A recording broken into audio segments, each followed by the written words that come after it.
Hello. Hello. Hey guys, yeah. Yeah. That's right. Finally, we're both free. Yes. I burnt my hands. Don't ask.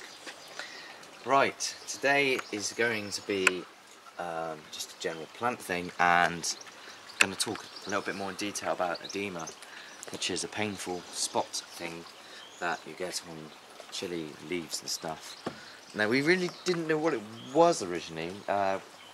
Speculated about loads of different things before people started putting things on Google. We were like, oh, is it aphid eggs? Is it disease, fungus, deficiency? We just didn't know. This one doesn't have it. This is what a leaf without it looks like. It's very healthy looking. Now, this yellowing that you can see on it is a deficiency of probably nitrogen, I'm guessing. It's either brown or yellow, one of which. Find out on the internet anyway. This one did get the edema. These leaves here have gone all crinkly and horrible and fallen off from it. Some of them are a little bit burnt on the side. It's also got the same deficiency as that one over there. It's really hard to see on some of them. It's starting to clear up a little bit now. I've put it outside actually. Really, really tiny on that one. Hopefully I can pull that one back actually. Don't know what that looks like now. It's going to be hard to try and find one with it on because putting them outside is actually helping. God knows what's happened to that. That one looks like it's been... See all those little bumpy bits on it? Difficult. Well, there we go.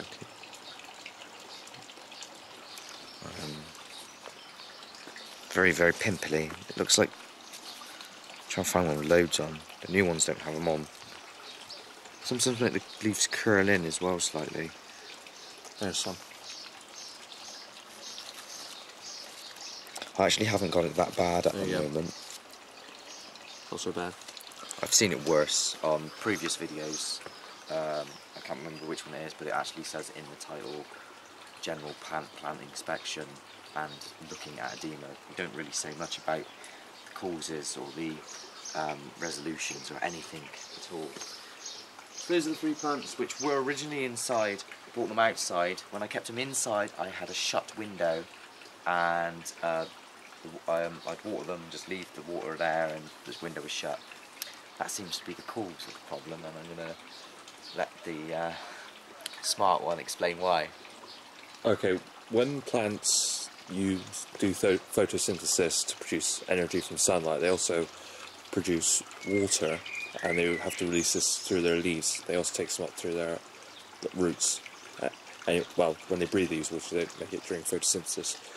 But you need a slight breeze, because they actually breathe through the underside of their leaves. And so the breeze helps take away the water and anything else dissolved in the water in small enough concentrations. If you haven't got that breeze, the water's going to evaporate very slowly, and it's just going to deposit what was in the water on the leaves, which can end up blocking the leaves, stop them breathing, and then they die. It comes to the conclusion that is a problem, and that's an idiot over there, so ignore him. Look at the plants. Yes, look at the plants. Yeah, we've come to the conclusion that is the problem because that plant there, which is the Moruga. I don't know. Yeah, that one is Moruga. No, not that one. I should label them. Label your plants. Yeah, that one is, let's just say for the purpose of this, that is the Moruga scorpion thingy, whatever they call them. You've got the same plant as yours. I've got the same plant. You've had it indoors. The only difference being you had a breeze. I had my window open. Didn't. You didn't get this edema problem. I did. So, going by that... Open your windows. Yeah, open your windows slightly. Or blow on the plants. You can actually get a fan, I've heard on the internet, people saying just put a small fan on it. If you're next to a computer and your computer's running, you can actually get a fan which plugs into the USB slot of your computer, and you could have it blowing on the plants and blowing at you at the same time, so you can double job then. You're cooling down and the plants are being cooled down. Yeah. I'm not too sure if it's going to happen much near. This grow house at the moment is completely wrecked from the weather from a previous video you might have noticed. That one over there is not too bad, which currently has my tomato plants in, so I might move them around at some point. But yeah, if this gets any edema at all, then you might revisit this and be like, oh, well, he's got his window open, why's it done it? We don't know what's going on. So hopefully that is the reason. We looked it up on Google as well. We didn't just like suddenly pick this out of the air. Although it seems reasonable. It's a few people have been saying it, and there's a lot of sites where people have been talking about it. You can look it up, just type in like edema, chili plants, spots on leaves on Google and images and stuff, and there's a lot worse than these ones.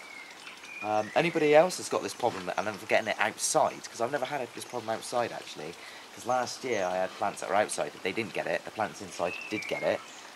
If anyone's getting this problem outside, then just leave a comment and say like what your conditions are, if there's no air or anything, or if it's in a big greenhouse, like, is there a breeze in there or whatever like that.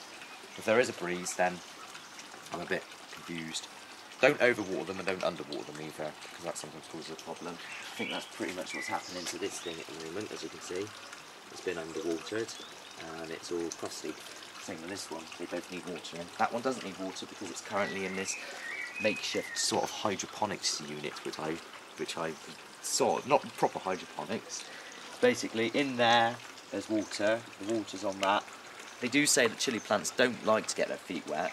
However, if you put fertiliser in this and you put the pot inside of that and just dip it in there slightly, the roots actually start coming out of the bottom of the pot and they end up going into the water eventually, and then the plant grows big. So that seems to work for me. It's up to you, sort of a little test, but yeah.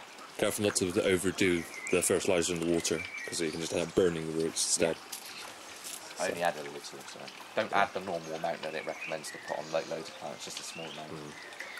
I suppose that's it for now. Fine, yeah. Hopefully we'll be doing more videos as the summer goes on. We're both quite busy these days, so... Yeah. Alright. Bye from us.